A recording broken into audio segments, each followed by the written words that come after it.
getting ready for this game. So how are you licking your chops? Oh, I don't know. I think that's a setup. It's probably tough, to start a freshman quarterback. Yeah. A lot of coaches have had to do it. It's never something you want to do, but they're going to hammer the ball. They've got a good physical offensive line. I don't think people respect the running game because they weren't running it early in the season because they were playing to Tyler Bray. They had a tremendous receiving corps.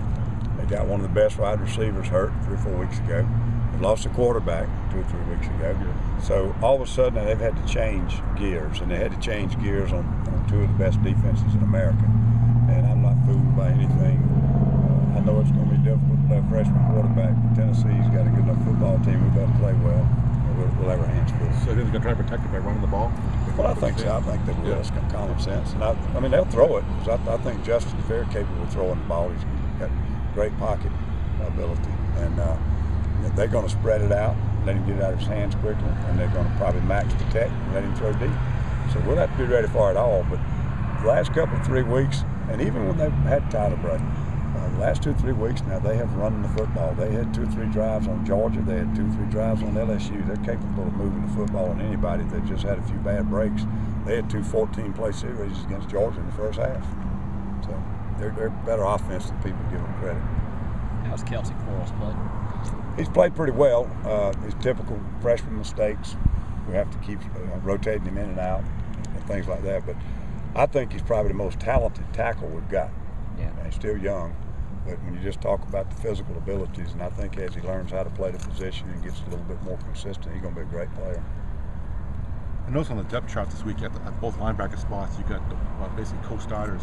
Is that what you want, or would you rather prefer to have one guy be the guy at each position, or you just want to rotate the guys? It's a catch-22 answer. If I had 2 guys that were just absolutely dominating, that would tickle me to death. But if I didn't have 2 guys behind them that were trustworthy, that wouldn't make me happy. And really the reason I'm doing it is they all deserve the playing time. Nobody's had a game where they've just absolutely been a player of the game or anything like that, but they've all played very solid, very well, and only a couple of times with individuals in the whole season have I felt like they had a bad game. So I've done it really just to give everybody a chance to be a starter. It's been sort of a moot point because they all play in about an equal number of reps.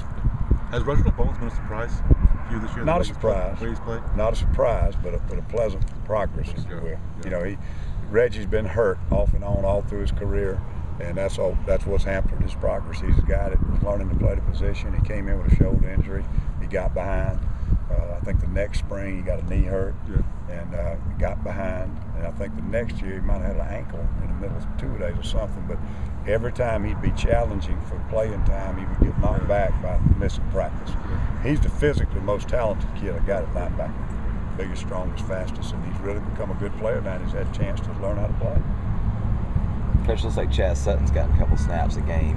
What can you say about his progress? On some other teams, Chaz will be a heck of a player, and he's played very well for us. When you have the production we've been getting at defensive end, it's hard to take a guy off the field, to put another guy on. But he's played very well when he's been in there.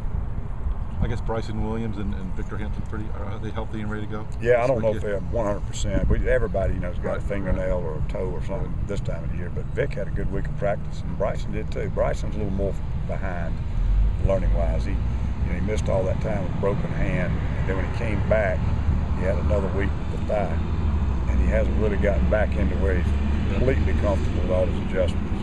But physically, I think they're fine this week. Anything else?